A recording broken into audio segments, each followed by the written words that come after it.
Buenas chicos, ¿cómo están? Nos volvemos a ver en esta oportunidad. En este turno voy a explicar todo lo que es la segunda unidad de este módulo de pruebas diagnósticas.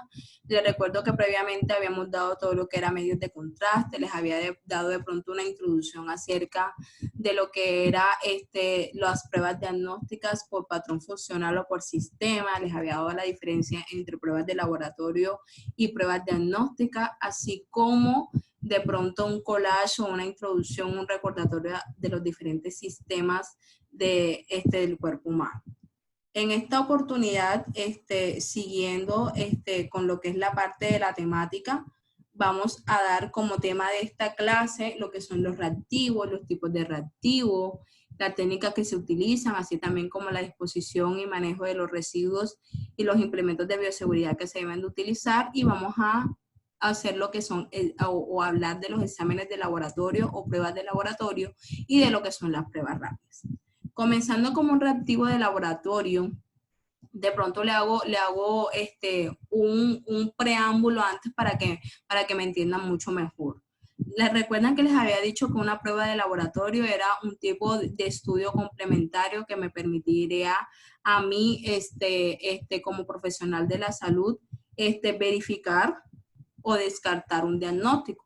Estas pruebas de laboratorio se toman muestras de secreciones corporales como es la sangre, como es la orina, como son las heces fecales, como es los fluidos vaginales, y esos fluidos o secreciones corporales se someten a una serie de pruebas para dar un diagnóstico de normal o anormalidad.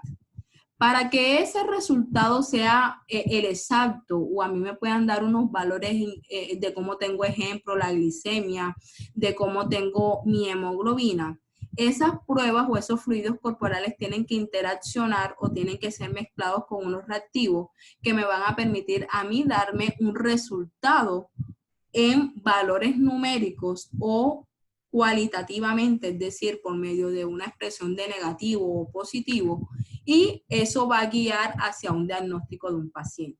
Pues les repito, un reactivo es lo que va a permitirse mezclar con un fluido corporal para dar un resultado o dar un parámetro, ya sea en campo numérico o cualitativo, y poder de alguna manera permitir descartar o confirmar un diagnóstico.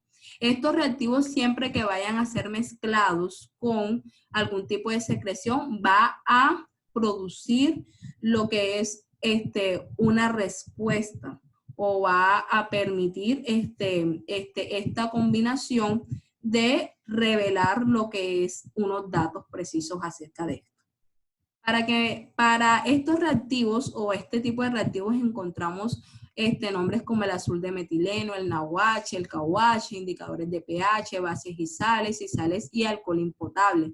Como les digo, estas sustancias que son los reactivos, cuando se mezclan con unas secreciones, hacen una reacción química que me va a mostrar a mí me va a mostrar a mí un resultado.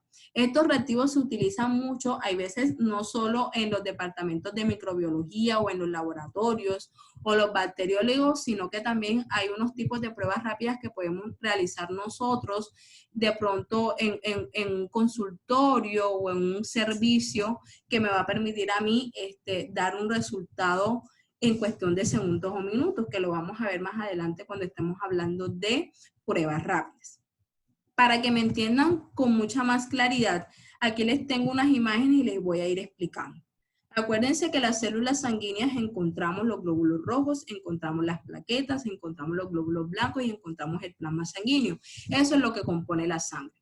Si a mí, ejemplo, yo tengo una semana con una gripa que por lo general los médicos han dicho que es de origen viral, y quieren confirmar si es de origen viral o de origen bacteriano. A mí me hacen o me toman una muestra de una vena, me sacan una porción de sangre y lo agrega a un tipo de tubo en la cual es un recolector de muestra. En un laboratorio, a mí lo que hacen es separar de esa muestra que tomaron de Ana María y separar todos esos componentes sanguíneos, es decir, La sangre que a mí me tomaron total, le agregan un reactivo que va a permitir la separación de todo lo que son los componentes sanguíneos y va a permitir evaluar por separado los glóbulos rojos, los glóbulos blancos, las plaquetas y ver lo que es la composición del plasma sanguíneo. Eso que va a permitir esa separación por medio de reactivo, dar valores como la cantidad de glóbulos blancos que tengo, la hemoglobina, ver si mis niveles de plaquetas son los adecuados. Esto que ustedes ven en la parte superior, eso se llama un cultivo. Un cultivo es cuando, ejemplo, yo pongo cualquier fluido corporal, le repito que pueden ser las heces, la orina, secreciones vaginales y sangre para determinar qué agente bacteriano está colonizando ese tipo de secreción y así poder determinar, ejemplo, el nombre completo de la bacteria que está causando unos signos y unos síntomas en un paciente. Entonces, esta sangre se le agrega un reactivo como puede ser el KOH y el azul de metileno y observan cómo las bacterias que se encuentran en esa sangre crecen o de pronto se ven afectadas por ese reactivo y pueden de alguna manera lucidar o dar un nombre de la bacteria que está causando la sintomatología en un paciente. Esto que ustedes van a ver por medio de una placa de vidrio, muchas veces adhieren o ponen cierto tipo de secreciones con algún tipo de reactivo para dar también unos resultados exactos. Eso que ustedes ven ahí que son unas tiras que tienen unas franjas de colores, esto me permite a mí dar una respuesta rápida acerca de un parcial de orina. Cuando esa tira yo la introduzco toda, ejemplo de una muestra de orina, ustedes van a ver que los colores de esos cuadritos van a cambiar. Esa tira después yo la meto en una máquina y en cuestión de 15 a media hora me va a dar a mí todo lo que es el perfil urinario. Me va a dar densidad, pH, el color de la orina, me va a indicar si hay presencia de bacterias, etc. Entonces eso es que esos cuadritos de colores están compuestos de reactivos que cuando se fusionan con la secreción que es la orina me va a dar un resultado. Aquí también tenemos en esta más inferior muestras de sangre que se le adicionan reactivos para poder sacar un resultado acerca, ejemplo, de lo que yo quiero calcular o determinar en una secreción como la sangre. Hablando de pronto un reporteris de lo que son la disposición de los residuos, sabemos todos de que a nivel hospitalario y a nivel general hay una disposición de los residuos. Cada caneca está diferenciada por un color y hay un tipo de residuo que yo debo de desechar en esta. Le repito que siempre como educación a los pacientes, y más si yo estoy en un área hospitalaria, debo de enseñarle al paciente que muchas veces no tiene esta noción de qué tipo de residuos va a echar en cada tipo de caneca. ¿Por qué? Porque, ejemplo, hay pacientes que echan todo en la caneca roja o echan todo en la caneca gris. Y hay ejemplos, si echan una aguja, si echan una jeringa, si vomitan en esa caneca verde, la persona que vaya a recolectar la basura en esa caneca verde no va a ir de pronto con la predisposición que se pueden encontrar con esos elementos porque ahí originariamente no va este tipo de residuo. Así que puede ser un foco de infección para la persona que recolecta estos residuos. Tenemos como primero que de pronto ahí no está el guardián. Ustedes saben que el guardián se deposita en lo que son los objetos cortopunzantes. Es un contenedor de tipo rojo, cilíndrico, que casi siempre tiene que estar sellado a la hora de que se va a desechar y a entregar. Elemento como es el guardián, se lleva o se hace un tratamiento especial en que después de eliminar todos los desechos que se encuentran dentro, se somete a esterilización y muchas veces a quemado.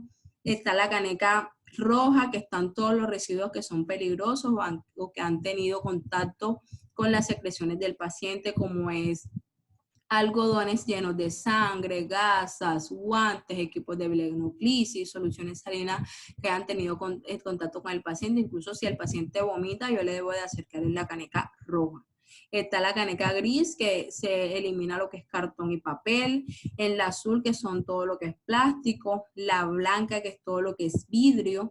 En la caneca de color pastel está todo lo que son los objetos biodegradables, como son las conchas de la fruta, que son elementos que son de fácil degradación.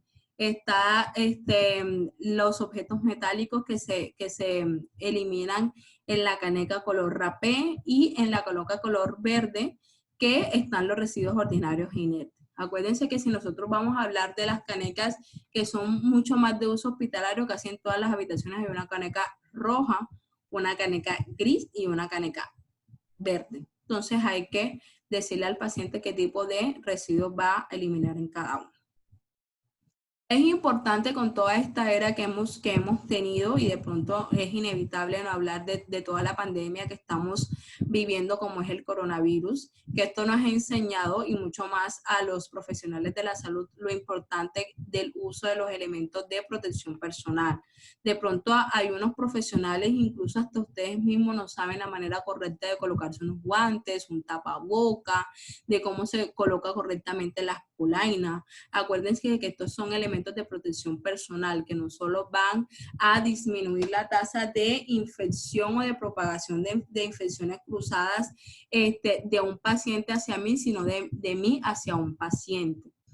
Los guantes se supone que yo lo debo de utilizar en el momento del cuidado. Yo no hago nada colocándome unos guantes y saludar a todo el mundo, coger el celular, chatear, pasármelo por la boca, comer con unos guantes, porque estoy infectándolos. Entonces, esa vía de bioseguridad la estoy rompiendo inmediatamente.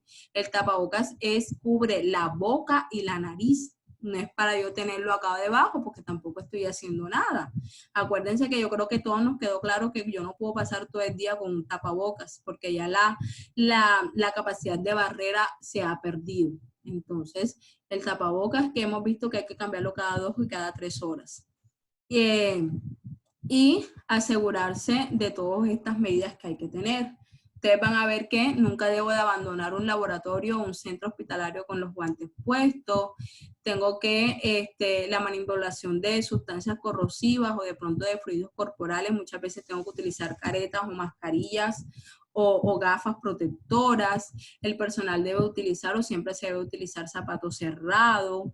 Es importante el empleo muchas veces de batas antifluidas o delantales que sean impermeables para poder eliminarlos mejormente. Y las normas principales de bioseguridad que se deben de seguir es que se debe limpiar y desinfectar todo el área o las superficies de trabajo después de finalizar una jornada. Prohibido comer y beber en el área de trabajo, el cabello siempre recogido, las uñas cortas. No debo de pronto de hablar, de romper ni de introducir ningún elemento como lapiceros, como la jeringa, la voy a romper con la boca, porque acuérdense que eso es un foco de infección, y evitar contacto con los objetos cortopunzantes. Estamos hablando de los elementos de protección personal mucho más usados. Mira, aquí tenemos la bata desechable, tenemos gorro, tapabocas, tenemos un uniforme, tenemos lo que es la parte de las polainas. Estas cross o socos de plástico casi están abolidos, pero en ese caso debo de cubrirlo con una doble protección de las polainas y todo lo que son las gafas protectoras y los elementos de protección personal utilizados.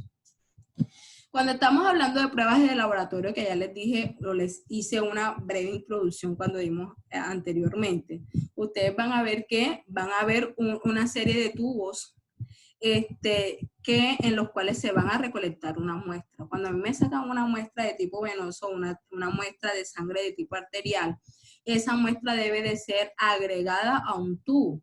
Ustedes han observado, de pronto se han ido a un laboratorio o si han estado cerca, que cada uno tiene unas tapas de unos colores diferentes. Esas tapas me van a mí a sugerir el tipo de aditivo, o muchas veces el tubo viene sin aditivo. Un tubo seco es un tubo que dentro de él no voy a encontrar nada, sino que el tubo está totalmente seco, vacío. Pero hay unos tubos que si tienen aditivos o tienen sustancias dentro de que cuando esas sustancias se mezclan con la sangre que se debe de introducir en ese tubo, va a permitir conservarla y que las muestras o los resultados que me den sean mucho más fiables. Les recuerdo que yo nunca las muestras las agito, sino que yo solo muchas veces homogenizo, es decir, una sangre yo hago este movimiento y enseguida lo coloco en lo que es la parte de disposición final. Nunca debo de agitar porque los glóbulos rojos sufren hemólisis o destrucción cuando los agito muy fuerte. Además que si son tubos que tienen algún aditivo, lo que voy a hacer es alterar la muestra y así consecutivamente los resultados. Entonces tenemos ejemplo el tubo.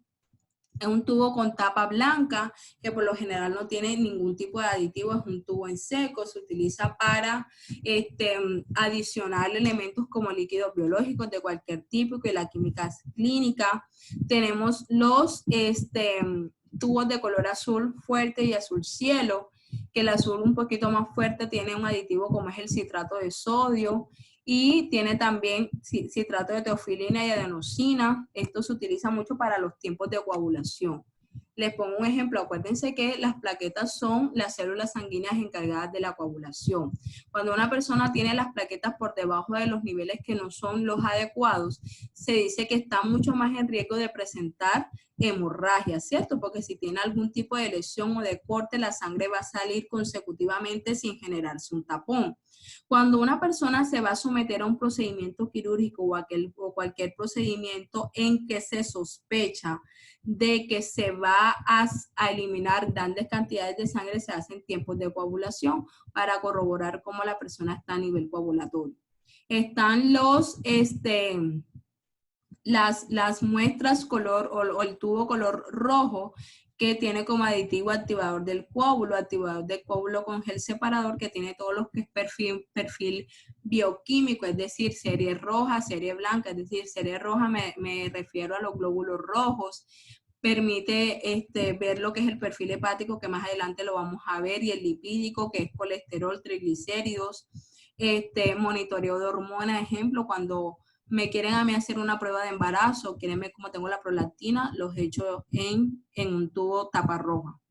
Y electrolitos como es magnesio, como es potasio, serología, ejemplo, pruebas de BRL para sífilis, las coloco en tubo tapa rojo. Tapa verde muchas veces tiene heparina. Heparina es una sustancia que no permite que la sangre se coagule. Cuando la sangre se encuentra compactada en mucho tiempo en este tipo de tubos, muchas veces se vuelve compactada o mucho más rígida, es decir, se coagula gracias a las plaquetas. La heparina es un tipo de medicamento que no permite la coagulación de la sangre. En este tipo de frasco verde también se hace perfiles bioquímicos, hepáticos y también hormonal y de las enzimas. En el tubo de color lila, ustedes van a ver que hacen mucho lo que es o sirve para la recolección de lo que es cuando a un paciente le van a hacer hemograma o le van a hacer hematocrito, o como el hematocrito es para ver el perfil de un glóbulo rojo, cuántos glóbulos rojos tiene, si son del tamaño y correcto, hemoglobina glicosilada, que más adelante vamos a hablar qué es, y biología molecular. Y en tapa gris se utiliza para los exámenes de glucosa y lactato. Esto que ven en la parte derecha son los mismos tubos con los mismos colores, sino que son tubos, mini tubos sin vacío. Es decir, muchas veces tienen sangre capilar o sangre venosa, que son muestras mucho más pequeñas que se manejan en esta parte. Vamos a comenzar con el primer examen de laboratorio, que de pronto ustedes van a ver que es mucho más competente, que es cuando hacemos de pronto un hemograma o verificamos lo que es la serie roja o eritrocitaria, que es lo mismo glóbulos blancos, o serie blanca o leucocitaria, y también correspondiente a los valores de las plaquetas.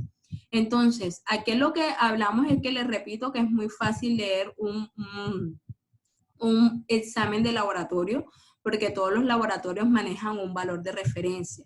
Ahí por lo general lo que te muestra es lo que se va a evaluar. Ejemplo, glóbulos rojos, aparece lo que es el resultado que tuvo el paciente y aparece el valor de referencia, o desde donde ustedes van a partir, que es normal y que es anormal. Entonces, hablando con glóbulos rojos en hombres y mujeres, se dice que los hombres tienen que tener de 4.5 a 5 millones por milímetro cúbico y las mujeres de 4 a 4.5 millones por milímetro cúbico. Estamos hablando de un hematocrito, es lo mismo que estoy hablando de un glóbulo rojo, pero lo que hago es buscar si tienen un tamaño, y tienen de pronto una cantidad correcta de los glóbulos rojos que necesito. Entonces en hombres se dice que es de 42 al 52%, en la mujer del 37 al 48%. La hemoglobina, acuérdense que la hemoglobina es una molécula importante que va adherida a los glóbulos rojos y que se encarga del transporte de oxígeno a los diferentes tejidos del cuerpo. Cada laboratorio va a manejar su parámetro, pero a nivel global manejamos que la hemoglobina en hombres está de 13 a 18. Hay algunos laboratorios que la manejan de 13 a 16 gramos sobre decilitros. En mujeres se encuentra entre 12 a 16 gramos sobre decilitros. Hay algo que se llama hemoglobina glicosilada. Ustedes cuando vean que la hemoglobina glucosilada o la hemoglobina glicosilada se le manda a un paciente porque ese paciente tiene un diagnóstico de diabetes.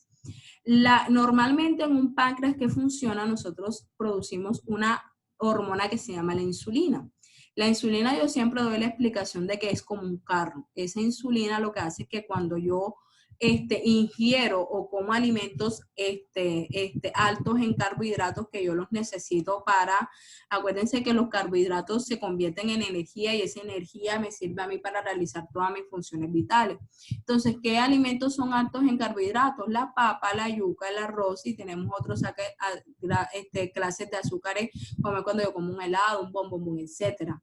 Esos carbohidratos cuando pasan todo el proceso de nutrición, esos azúcares absorbidos por el cuerpo. ¿Para qué? Para que entre a cada célula y yo pueda realizar mis funciones vitales. Es por eso que cuando a mí me da una hipoglicemia o cuando a mí se me baja el azúcar, que a todos nos ha pasado, por no comer, inmediatamente yo le doy una comida o le doy un elemento a la persona rico en azúcar, la persona vuelve a tener energía y se vuelve a vitalizar. Entonces, hay pacientes o diabéticos que o no producen insulina, o la insulina que producen es muy poquita, así que no alcanza a recoger a toda esa cantidad de glucosa y llevarla a cada célula.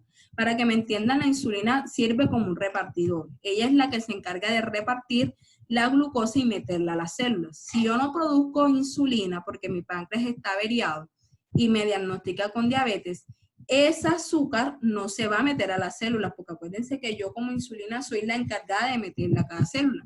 Entonces, esa azúcar se va a encontrar elevada o va a circundar o va a viajar a la sangre. En la sangre, es más, la persona no va a tenerla dentro de la célula. Entonces, esta persona tiene la glucosa alta, pero se va a sentir cansado, sin fuerza y se va a desmayar porque no tiene energía. ¿Por qué? Porque tiene el azúcar alta en sangre, pero el azúcar o la glucosa no está dentro de las células, que es lo que se requiere y es lo que hace la insulina. Los glóbulos rojos tienen una vida media de 120 días, de 3 meses. Por eso este examen de hemoglobina glicosilada se le hace a la persona cada 3 meses. ¿Eso qué quiere evaluar? Cómo ha tenido el paciente los niveles de glucosa durante esos 3 meses. Un paciente que ha tenido un mal control metabólico, la hemoglobina glicosilada le va a aparecer por encima de los 7.5, 8, 9, 10, 11. Eso me va a querer decir que el paciente estuvo durante todos estos 3 meses con la glucosa alta. En cambio, si me sale dentro de esos parámetros normales, se dice que tuvo un buen control metabólico. ¿Por qué lo tienen que hacer evaluando el glóbulo rojo? Porque el azúcar se pega al glóbulo rojo. Entonces, entre más azúcar se me pegue a mí en el glóbulo rojo, quiere decir que tuve el azúcar mucho más alta durante ese tiempo. Y entre más azúcar, menos azúcar encuentre en el glóbulo rojo, quiere decir que tuve el azúcar dentro de los parámetros que son normales. También se hace una hemoglobina que es fetal, que es menos de 2%. Está la hemoglobina corpuscular media, que tiene que ser el 27 al 32. Concentración de hemoglobina corpuscular media de 36 a 37. Volumen corpuscular medio de 86 a 98 microgramos sobre milímetros cúbicos. Está la serie blanca o leucocitaria. Acuérdense que ya les había dicho anteriormente que los glóbulos rojos es lo que nosotros llamamos sistema inmunitario. Se encarga de defendernos de todos los agentes bacterianos y virales que podamos tener contacto, que puedan introducirse al cuerpo.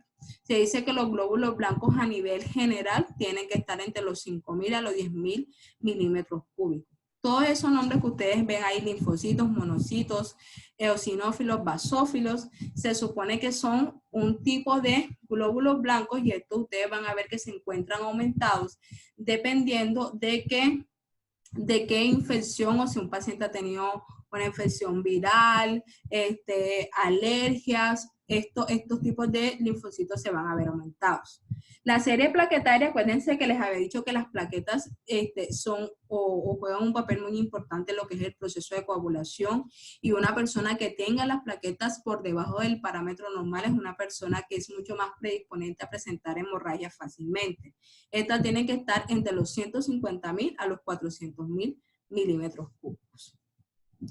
Hay otro perfil básico que se hace de orina. En una prueba de química de orina, ustedes van a ver que la orina se estudia microscópica y macroscópicamente. Van a ver, aquí lo que están es los valores normales. Les repito que cada laboratorio tiene un valor de referencia y que cuando yo voy a leer una prueba de laboratorio tengo que estar muy pendiente de esto. Se dice que el pH de la orina tiene que estar entre los 4.5 a los 7.5, la densidad entre los 1003 a los 1030. Quiero que tengan presente esto. Las proteínas, de alguna manera, acuérdense que el riñón se encarga de la filtración de la sangre. Hay sustancias como es la proteína y la glucosa y que normalmente cuando en el proceso de filtración de la sangre otra vez se vuelven a reabsorber o mi cuerpo otra vez las utiliza. Mi cuerpo no puede estar desechando glucosa porque acuérdense que eso le sirve para la energía y no la puede estar eliminando. Y no puede estar eliminando también proteínas porque las proteínas son necesarias para procesos o para que los sistemas funcionen. Cuando ustedes van a ver que si un paciente tiene proteinuria o está eliminando proteína por la orina, eso quiere decir que el riñón no está funcionando de la manera adecuada, que está dejando que se escape proteína. Así que eso le puede aludir al médico cuando le ven. Muchas veces lo van a ver en representación de cruz, 1, 2 o 3 cruces, o muchas veces está también en valoración numérica, depende al laboratorio, que cuando una persona tiene presente proteínas en orina, quiere decir que el riñón está inflamado o el paciente tiene alguna disfunción de tipo renal. La glucosa, un paciente diabético que esté mal controlado, es el que ustedes van a ver que elimina glucosa por la orina. Es decir, ustedes prueban la orina de ese paciente y la orina sabe a agua de azúcar.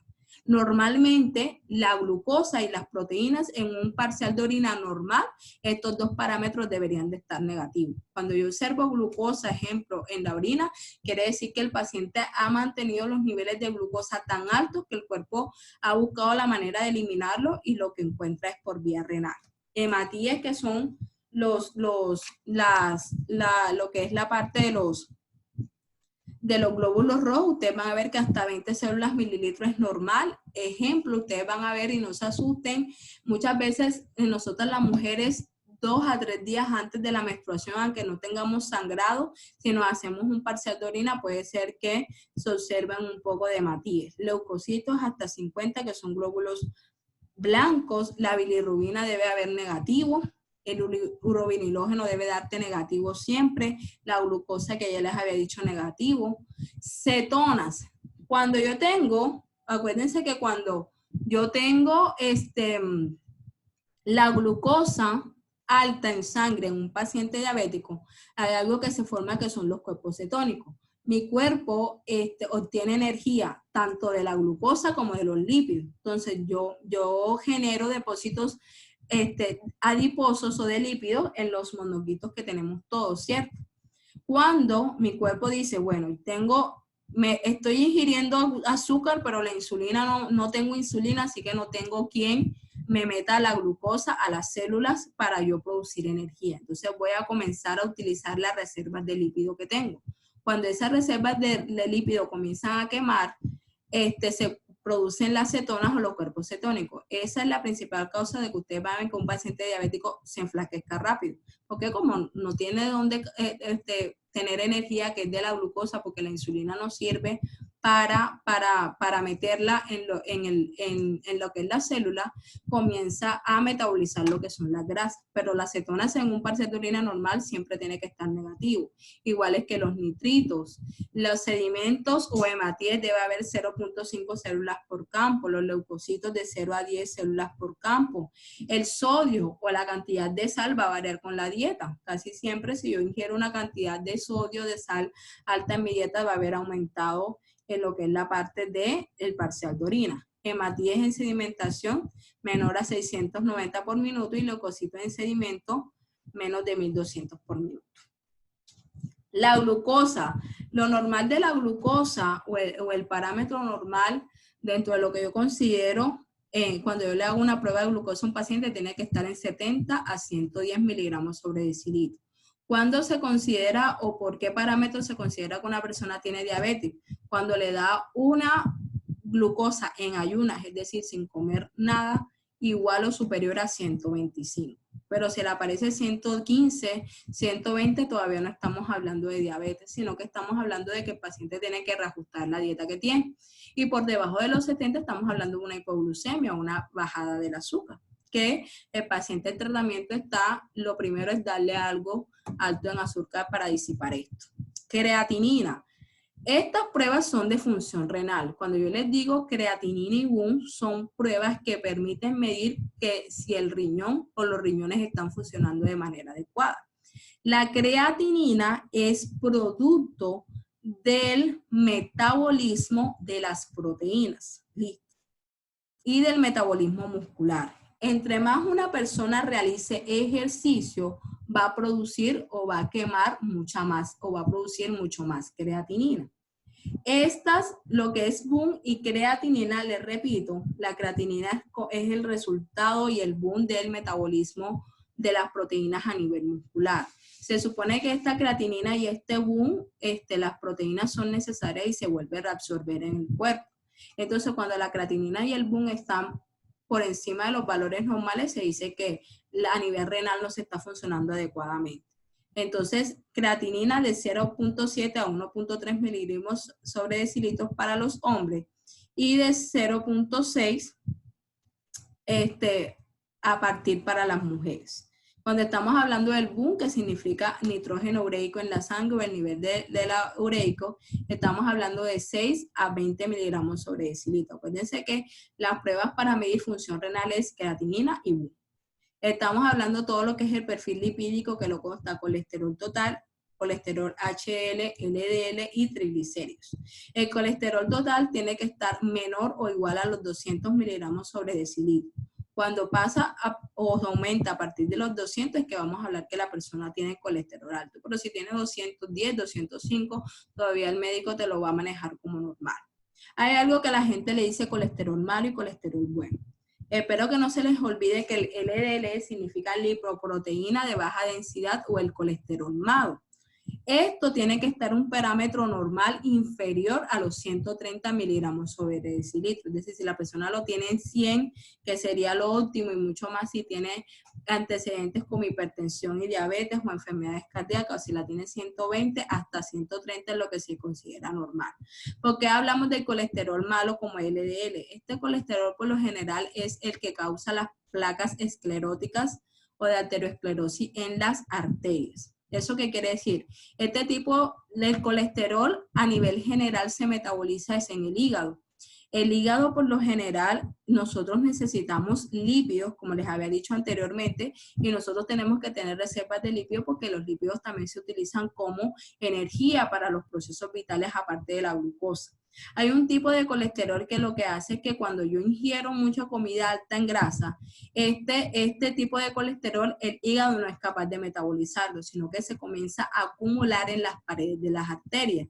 Esto que puede causar a futuro que la persona al taponarse todas las arterias, el flujo de sangre no sea el mismo, entonces la persona va a tener problemas cardíacos, va a tener hipertensión y puede tener hasta un ataque cardíaco. En cambio, el HDL o la lipoproteína de alta densidad o colesterol bueno tiene que estar siempre superior a 40 miligramos sobre decilitros en hombres y superior a 50 miligramos sobre decilitros en mujeres. Esto hace el contrario porque dice que es el colesterol bueno. Este es un tipo de colesterol que metaboliza el hígado, que por lo general lo que se encarga es de arrastrar o se encarga de alguna manera de frenar lo que es el colesterol malo. Es decir, el uno se acumula y el otro lo que se encarga es de barrer las arterias o de barrer lo que es el LDL que se encuentra acumulado. Entonces, si yo tengo mucho más LDL que HDL, voy a tener mucha menos cantidad de colesterol bueno y voy a tener mucho menos colesterol que me arrastre al colesterol malo para poder metabolizar. Y están los niveles de triglicéridos, que lo ideal es menor o igual a 150 miligramos sobre decilitros. Tenemos pruebas de función hepática. Aquí les voy a dar a manera general. Cuando vimos las pruebas de función renal, que acuérdense que es creatinina y BUN. Estamos hablando de perfil lipídico, que está LDL, HDL, triglicéridos y colesterol total. Las pruebas de función hepática me va a permitir ver cómo está funcionando a nivel general el hígado. El hígado, acuérdense que es un órgano muy importante y es uno de los órganos vitales porque se encarga de la metabolización de los fármacos, de sustancias como es el alcohol, los lípidos y otras sustancias importantes en el cuerpo humano. Cuando yo te digo metabolizar, es degradar para que como componente final tenga lo que es el proceso de eliminación. Entonces, si se daña el hígado, se daña de alguna manera muchos procesos metabólicos del cuerpo. Dentro de esas pruebas de función hepática tenemos la bilirrubina. Cuando ustedes escuchen la fosfatasa alcalina, la transferasa, la aminotransferasa, la albúmina, son pruebas de función hepática que me va a permitir a mí medir cómo está funcionando el hígado. Les voy a hacer un ejemplo como la bilirrubina. Cuando los glóbulos rojos le dije que duraba 120 días, ¿cierto? Los glóbulos rojos después de 120 días mueren. Y como desecho de esa destrucción de los glóbulos rojos se produce la bilirrubina. Esa destrucción de los glóbulos rojos y se produce la bilirrubina, el hígado es el encargado de metabolizar o de degradar esa bilirrubina. Cuando el hígado no está funcionando bien, esa bilirrubina no se degrada, sino que se acumula a nivel sanguíneo. Y es donde ustedes van a ver la sintomatología de ictericia propia del paciente, que se coloca amarillo. Se le coloca la mucosa amarilla, la boca amarilla, y todo por el aumento de la bilirrubina. Entonces, eso me alude a mí a que el hígado no está funcionando de una manera adecuada. Están las pruebas de función cardíaca que tenemos, la CPK y la CK. La CPK significa creatinina fosfoquinasa y la CK creatinina quinasa. Las pruebas de función cardíaca, si una persona tiene un ataque cardíaco, obviamente, lo primero que le van a hacer es un electrocardiograma, un ecocardiograma, que son pruebas que permiten medir los latidos o cómo está funcionando el corazón. Pero también hay unas pruebas de laboratorio que me permiten medir si una persona está en riesgo o ha presentado recientemente un ataque cardíaco. La CPK tiene que estar normalmente de 10 a 120 microgramos por litro. Y la creatinina quinasa en mujeres de 0.5 a 1 miligramo sobre decilitro y en los hombres de 0.7 a 2 miligramos sobre decilitro.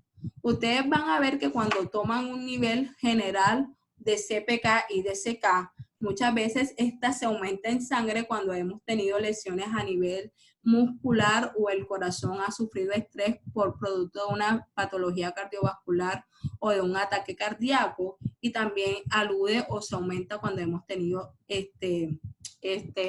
lesiones a nivel cerebral.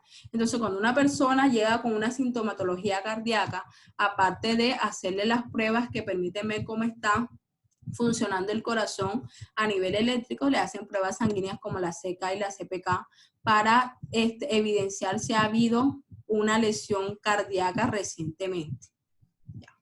Estamos hablando de pruebas rápidas. A diferencia de estas pruebas de laboratorio que hemos dado anteriormente, las pruebas rápidas me van a dar un resultado inmediato. Si yo me hago un hemograma, ustedes saben que ese estudio me lo dan en cuestión de 1, 2 a 3 horas. Este tipo de pruebas me van a dar un resultado en cuestión de segundos o minutos. Dentro de ese tipo de pruebas rápidas tenemos la prueba de embarazo. Ustedes saben que la prueba rápida de embarazo en orina se realiza solo colocando una pequeña porción o secreción de orina y de alguna manera se deposita sobre lo que es la parte de un tipo de tomario de muestra, en las cuales una rayita totalmente exacta y contorneada me dice que la prueba está negativa y 2 rayitas me dicen que la prueba está positiva. Ahora con la actualidad hay unas pruebas de embarazo que incluso te dicen las semanas que tienes listo, y es una prueba que obviamente tiene que ser confirmatoria con una prueba sanguínea, pero de alguna manera es bastante confiable. Tenemos en la segunda imagen lo que es la glucometría. todos han escuchado que en pacientes que se quiera determinar el nivel del azúcar siendo o no diabéticos, se le hace una prueba de glucometría. ¿En qué consiste? Con una lanceta pinchan. Acuérdense que si yo voy a hacerme una glucometría, nunca se lo hago en el centro de la yema de los dedos a un paciente. ¿Por qué? Porque ahí tengo, primero, aquí hay mucho más patrones sensitivos, es decir, el paciente le va a doler mucho más aquí. Aquí nosotros tenemos fibras sensitivas y a los lados de un lado tenemos fibras motoras.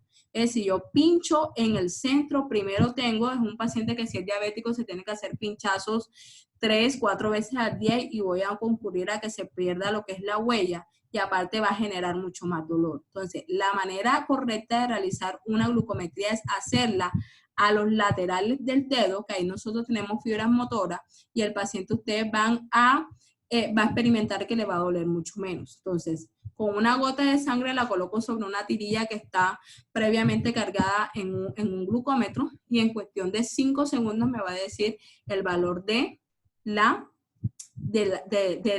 glucosa en sangre del paciente. Esta otra prueba que se encuentra aquí, que muchas veces se llama glucoquí, es una prueba rápida de VIH. Ustedes van a ver que en países como Estados Unidos se venden incluso en la farmacia. Es más o menos lo que es el medio de uso de la prueba de embarazo, lo que es que toman por un hisopo, por la misma placa donde da resultado pruebas salivales y una rayita quiere decir que es negativo y 2 rayitas quiere decir que es positivo para el VIH. Acuérdense que el VIH es una prueba que yo no puedo hacer inmediatamente y haya tenido sexo sin protección, sino que tengo que esperar alrededor de 3 meses que mi cuerpo haya generado anticuerpos contra el VIH para que los resultados puedan ser mucho más confiables. Pero también tengo que confirmarlo con una prueba de sangre.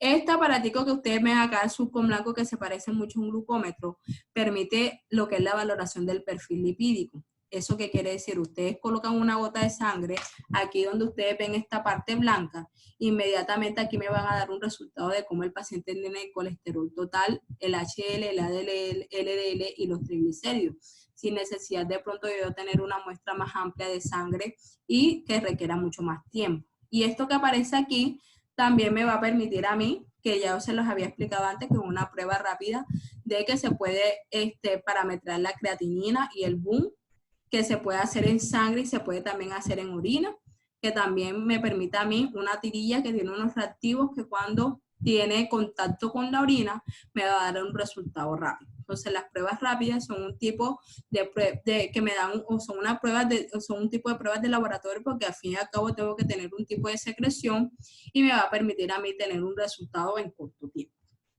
Entonces, acuérdense que habíamos dado en este módulo todo lo que eran las pruebas de laboratorio y todo lo que eran los ítems relacionados con eso.